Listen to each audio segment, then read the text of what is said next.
The Witch's Tale.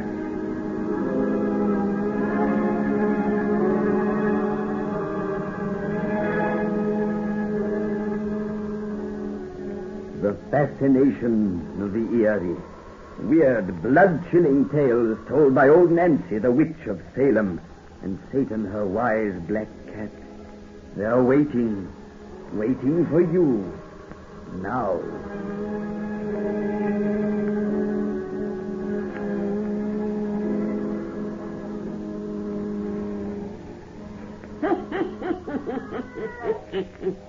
I'm 107-year-old I be today. Yes, sir, 107-year-old. Well, Satan, now it's time for us to cheer folks up with another of our pretty little bedtime stories. Well, now, if everyone will douse out their lights, we'll be getting down to business. Make it nice and dark and cheerful. We want gloom and shadow for this cheerful yarn. Now draw up to the fire and gaze into the embers. Gaze into 'em deep, and soon you'll see inside a house way down in Mexico. Mexico, where once a bunch of Indians lived. They're all dead now, them old Aztecs the Spaniards conquered, but sometimes the dead are very much alive. And now begins our story about the knife of sacrifice. The knife of sacrifice.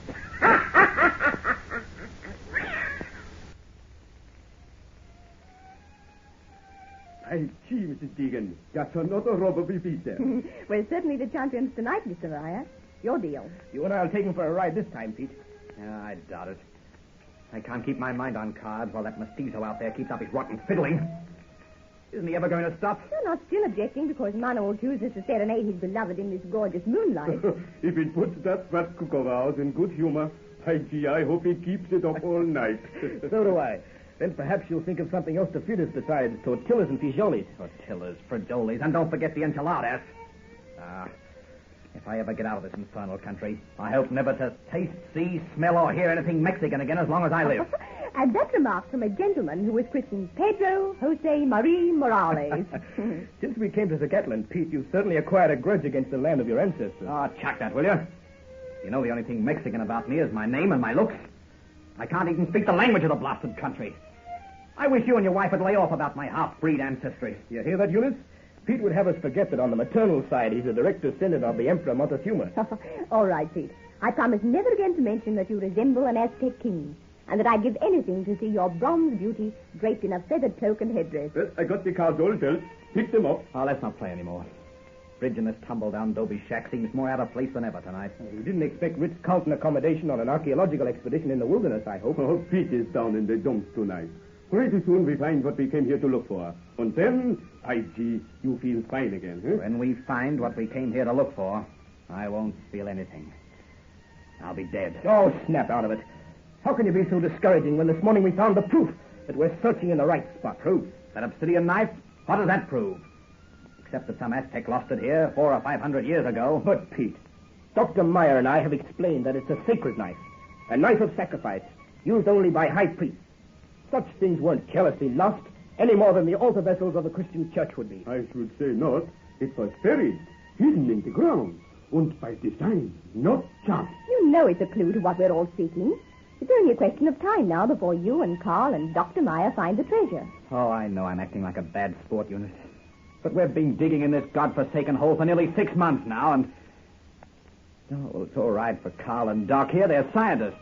But I'm only a greedy engineer. I want the gold that's supposed to be buried here. And we haven't seen a glimmer of it. We saw the hammered bracelet that mosquito found. Pure gold it was. And of the age of Montezuma. So, like fools, we all jumped to the conclusion that when Cortez sacked the city of Mexico, some of the high priests buried some of the temple treasures somewhere around Zacatlan. History agrees that much of the city's wealth was hidden to keep it out of the Spanish hands. And this is certainly a reasonable spot to look for. I know this is the place. That bracelet proves it. And so does the picture writing Carl deciphered. Also, the geological strata in which we found that knife this morning, that knife which could only have belonged to the kind of high priest who would have hid the treasures of the temples, And think of the ancient associations of such a treasure. Boy, even with the cut which the Mexican government will demand out of anything, we'd be millionaires if you fellows are right. Gold. Pure gold. Millions and billions of dollars worth of it might be buried here. The historical value. Oh, the beauty of it. It's only what it means in American dollars that interests me. May I see that knife again? The one you found? I certainly did. You pass it over, Pete. You're closest. All right. Here, take it quick. I don't like the hold of the thing. It hasn't very pleasant associations, has it? You say it's made of glass, Dr. Meyer? Yeah. Obsidian is volcanic glass. You're sure it was used for human sacrifices, Carl? I've seen too many such knives to be in doubt about it. As human sacrifice was an everyday occurrence here at the time of the Spanish conquest, ceremonial daggers such as this were very common. The gods of the Aztecs were perhaps the most bloodthirsty ever worshipped. How was the knife used? The victim of the sacrifice was laid prostrate on a great green stone, curved upwards in the middle to elevate the chest. Then the priest plunged the knife in his breast and tore out the living heart. Do you wonder I don't want to be reminded that such people were my ancestors? You know, I have a theory that when the treasure we're looking for was buried, this knife was probably used to sacrifice a victim to the spirits of the earth, or to the gods of hate and war, to gain their favor, so they'd watch over it, as it were. What gave you that crazy idea? That isn't crazy. That's been the custom of all peoples. Some of them possessing a much less primitive religion than the Aztecs. And with the Aztecs, anything or nothing was made an excuse for human sacrifice. Put that knife away. Out of my sight. Yes, it gives me the shivers, too. Here, Pete. Put it in the drawer there. Oh, don't hand it to me. I don't want to touch it again. Oh, don't be such a booby. All right. Give it to me. It's funny. When I hold it in my hand, I seem to see the great green stone you spoke about. And a victim for the sacrifice. Hmm? Now, you take it, Doc. Take it out of my hand. Put it out of sight. Sure, Pete. Sure. What on earth is the matter with you tonight? You haven't been yourself since we found that thing. Oh, I'll go out and take a walk. Maybe I'll snap out of it. Wait, my boy. I will go with you. No. I want to be alone. I'm all right. That filthy Mexican out there has begun to play again. If he doesn't lay off, I'll kill him. You! Manuel! Stop that fiddling! Stop it, I tell you! Stop it! Pete, you know he doesn't understand English. You'll understand this, by Pete! Stop him! Drop that gun! Oh, give that pistol. Oh, give me that gun! Let me go! Take your hands off! Give me that gun! Stop! I've got his wrist. Knock it out of his hand. No! Help me hold him. He's fighting like a madman. No. Pete, what is the matter with you? You don't know what you are doing. All right, Doc. We've got him now. Fortunately, his bullets didn't hit Manuel. Yes, your arm at the first shot. What did I do? What did I do? You tried to kill a man, you fool, that's all. I didn't hurt him. No, thanks to your rotten marksmanship. Thank God. Oh, keep that gun, Carl. Don't let me ever have it again. Oh, what happened to you, Pete? You suddenly became a raving lunatic. I don't know. Something suddenly, I just wasn't myself any longer. I was... Oh, I don't know. If I were as good a shot as you, Carl, that man would be dead. What happened to me? What happened to me? Pete, pull yourself together. What happened to me? Tell me what happened to me. Make him sit down in that chair. I'll get him a drink. What happened to me? Quiet, old man. You're hysterical. It's all right now. No one is hurt. And you'll never do such a crazy thing again. But what made me do... Never mind. Here, drink this whiskey. Thanks. I know what is wrong with you. You've always been used to the city. This quiet here, these woods, these mountains, they have been too different for you. Yes. I've seen this coming for a long time. You've got to have a change. All of us have. You three men work like pack animals all day. And when night comes, the best thing we can think of to do is to sit around and play bridge. We might play pinochle for a change. But we don't play at anything. We all make work of everything we do. Pete's outburst just now might have happened to any of us. Carl was impossible to live with last week. And before that, no one could speak to Dr. Meyer. And I was a scream sometimes. We're all on the verge of a nervous blow-up. Eunice is right. We've got to get out of ourselves occasionally. But what can we do alone at night? Except play cards and talk. We must do something it'll be impossible to take seriously. Something childish. Something... Oh, I know what we're going to do. Where are you going? I thought of just the thing. It's terribly infantile, but we may have some fun with it. And we can't take it seriously. I found it. Holy smoke. What's that? A planchette table. I slipped it in the trunk when we left the States, and I'd almost forgotten I had it. We're all going to use it to talk to the spirits. Talk to the spirits? I thought of it when Carl spoke of the Aztecs making a sacrifice to the spirits so they'd guard their buried treasure. Maybe those same spirits will tell us where it's hidden. But I don't understand. A planchette table is like an Ouija board, Doctor. Only it writes messages with a pencil. Well, it's awfully silly, but a lot of fun. And a change. Here, all of you draw chairs around this table. I'll get paper and pencil. And put out all the lamps, Carl. It's more spooky in the dark. All right. Here, you adjust the pencil. Oh, such a lot of nonsense. But Eunice has the right idea, Doc. Nonsense is what we need. There. Dark as I can get it with all this moonlight streaming in. Now, let us all place our fingertips lightly on the little table and hold a thought. Shall we ask it the exact spot to find the Aztec gold? Might as well. That's on all our minds. Oh, such a silliness. It's good of you to try and make me forget I've almost murdered a man. I'm grateful to you. Oh, Pete, please. We're going to play now. All right. I wonder if the spirits could tell us where the gold is hidden. Don't you dare take this thing seriously. No, of course not. Isn't it spooky, though? Sitting in the shadows that the moonlight makes. How could you have thought that moon romantic, Eunice? It's a moon of blood, shining over a bloody land. Pete, snap out of it. I'm trying to figure out what made me shoot at Manuel.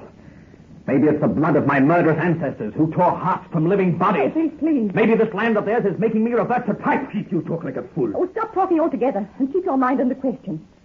Besides, we're doing this for fun.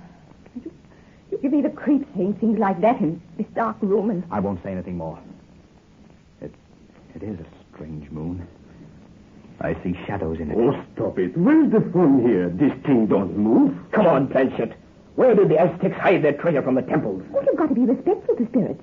Like this. Great spirits of the dead, give up thy secret. Reveal to us the thing that we should know. Oh, such a lot of nonsense. Quiet. The thing is beginning to move. You're pushing. I am not. None of it is. It's the spirits.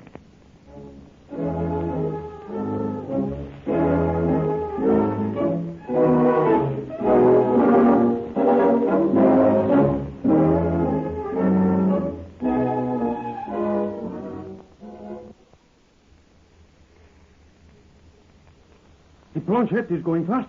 I ain't pushing. Pete, are you? Carl, look at Pete. Pete, old man. You're sitting in the darndest shadow. That shadow wasn't there before. What makes it? What makes this little table move? Pete! Why don't you answer? Pete is pushing the table. I can feel. Oh, that shadow, Carl. It makes Pete look as though he had on a feathered cloak, a feathered headdress, as though he were an Aztec. Pete! Why are you so still? Oh, Carl, something's wrong with him. Yeah, light those lamps. Choking. There's someone had him by the throat. He's struggling, fighting with something that ain't there. Oh, Carl, that shadow. The shadow of an Indian in a feathered cloak. It is going away from him. Light those lamps. Oh, yes. Doc! Pete's cold as a dead man. Yeah, but he's breathing. And Light, his pulse is light. beating. I got a lamp here. Oh, this is ghastly. Oh, he's only fainted. He's coming to now. Pete! This land, blood of my ancestors. Carl. Doc. Pete, what happened to you? But I... Oh! Now I know why I tried to shoot that man. Something's trying to steal my body. Something's trying to steal my body. Pete, what nonsense are you talking? Oh, Carl, look what the planchette wrote on this paper. Doc, it's Aztec picture writing. Pete wrote that. I felt him push the planchette. Pete couldn't write it. He doesn't know Aztec. But I know what it means. It tells where to find the treasure. The treasure guarded by the dead.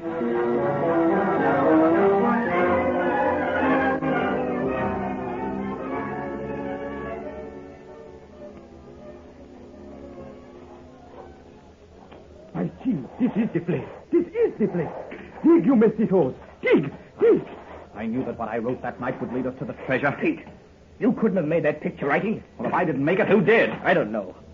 But I refuse to believe that there was anything supernatural about your fainting spell and the action of that planchette. I'll have to see the treasure actually uncovered before I'll believe this is really the spot. This is the spot. And the night on which that planchette revealed it, at 2 different times, something gained possession of me. Body and soul. This is the spot, all right. Ain't we already found a few things in the upper layers? Aztec things? In a minute, these workmen are going to lay bare the entire treasure. But I agree with Carl when he says all the rest is craziness. Well, have it your own way. If the gold is here, and I can get out of this blasted country alive with some of it, I'll be satisfied. What do you mean? if you can get out alive. Just what I say. You believed a human sacrifice was made to ensure the guardianship of spirits for this treasure. I believe another must be made before those spirits will give it up. Oh, rot. With the superstition you're talking lately, I'm beginning to think one of your Indian ancestors has set up house inside your brain. Snap out of it. Signori, pronto! Carl, Pete, over there. They found something. Signori, bravo! Quick, come on. Signori! They found the treasure. What is it? What have you found? Look, signori! Bones. Look what they've uncovered, Colonel. A human skeleton. Si, signori. And it's lying upon a great green stone. A stone that curves upwards to elevate the chest. The stone where the priest laid his sacrifice to tear out the living heart.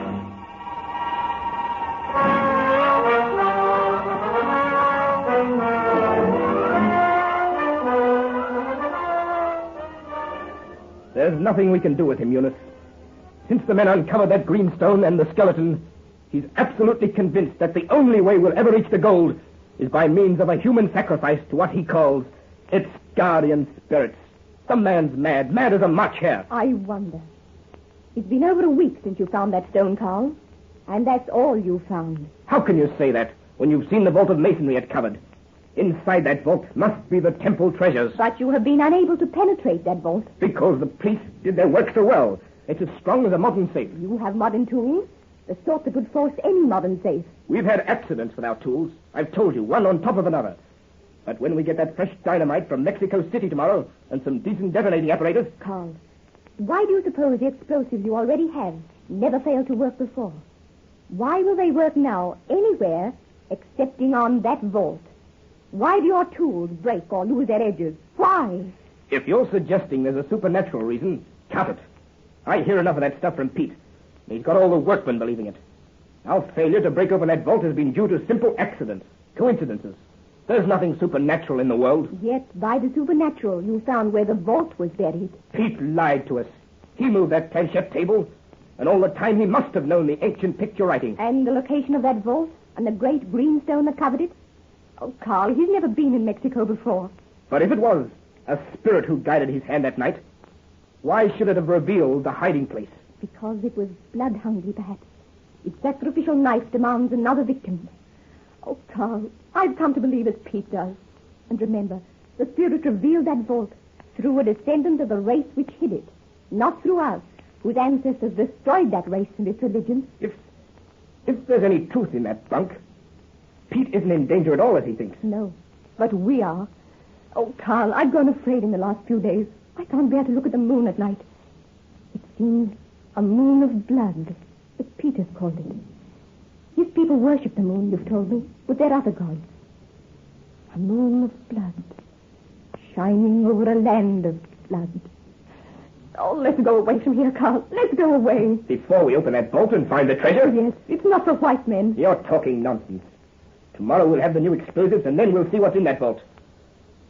I've got to go and join Doc now. He's waiting for me. Is Pete with him? I don't know. I haven't seen him since this morning. Dear, where's that obsidian knife? Did you put it away somewhere? I took it from the drawer last night and laid it on the table here. I haven't seen it. Maybe Pete or Dr. Meyer. Doc hasn't got it. He was asking about it this morning. And Pete is afraid to even touch the thing. I'll look for it. Oh, don't bother now. I must run along. Be back in an hour or so. Goodbye, dear. Goodbye. A moon of blood. A land of blood. A holy moon. An avenging lamb. Oh, Pete. Oh, I never heard you come in. You startled me. Carl just went out the other door if you want to catch up with him. Pete, what's the matter with you? You look so different. Like perhaps the descendant of an Aztec king. You're like the shadow I thought I saw before your face that night. The shadow that seemed to struggle with you, that you said was trying to steal your body. You have that knife Carl was looking for. You have it in your hand. It is the knife of holy sacrifice. Oh, Pete, keep away from me. Pete, I'm afraid of you. Keep away. Keep away. Oh, Carl! Carl! I cannot let you scream now. And only tonight will I remove this gag, that you may scream once upon the great green stone. A scream which may reach the holy moon of blood and the spirits of death which guard my people's treasure. One scream upon the great green stone you shall have tonight, as I plunge this knife of sacrifice into your breast and tear out your living heart.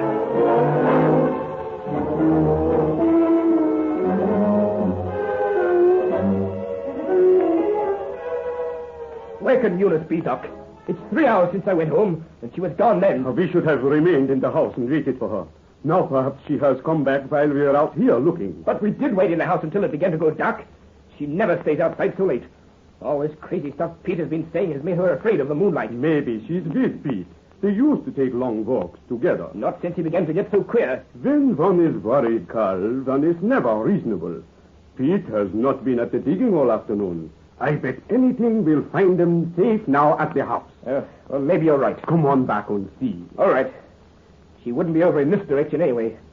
From force of habit, I suppose, we seem to have headed for the diggings. At the diggings is the last place she would be. She don't like that big green stone she got there. Well, come on. We'll get back to the house. The moon is becoming bright now. She's bound to be at home. The moon of blood, she called it. It does look strange and red tonight. Wait a minute. Who's that over there? Where? On the bank above the buried vault. That man, or some mestizo, perhaps. He seems to be bowing, making queer gestures. Yeah, bowing to that vault. Now he raises his arms and looks at the moon. That's funny. Oh, drunk, I bet you. But no, Doc. It's Pete. By gee, it is. And acting like a lunatic. He's alone. I knew Eunice wouldn't be with him. Oh, she must be at the shack now. Come on. Wait. What's Pete got there? Look, that big long bundle he's lifting from the shadow by that tree. Come closer. Let's not waste time. I've got to get back to the house, Doc. If I don't find Eunice there... You will find her there. Don't worry, my boy. But that bundle, Pete has laid it on the big green stone. Let's not bother about him. I've got to find out where Eunice is. Wait. That bundle, Carl. It looks like a human body. Yes? It's tied like in a sheet. We're too far away to see, but... I can see. It is a body. And that's not a sheet. It's a woman's dress. Good God! That color! Eunice wore a dress that shade. It is Eunice. And Pete has a knife in his hand. That knife of sacrifice. Quick, for God's sake! Carl, we're too far away. We can't make it. I have to make it. He's a madman. You got a gun? Shoot! No, he's a lunatic. I can't shoot a man who doesn't know what he's doing. Run! We've got to stop him. We can't make it. Because he's mad, you got to shoot. Shoot him in the arm, in the leg. He's raising that knife above her. Eunice! I've got to shoot, and may God forgive me. I shoot to kill. You got him. He's fallen across your wife. Across the big green stone. Carl! Oh, Carl! Eunice, I'm coming. Oh, lift me up here. Untie my hands. Yes, dear, yes. Oh, my dear, my darling. Pete is dead, Carl. The knife of sacrifice as he fell stabbed him in the breast. The bullet. That dynamite we left in there. That we couldn't make go off. It's blown the vault wide open. The treasure. It is ours at last. Oh, look at that shadow by the vault. Like we see before. An Aztec priest in feathered cloak. It's gone now. Disappeared within that shaft of moonlight. Carl, look into that vault. Our treasure. Treasure? God. Dead men's bones. Und rusty Spanish armor. White men's bones. That is the treasure of the Aztecs that we sought. A burial vault of hate and death.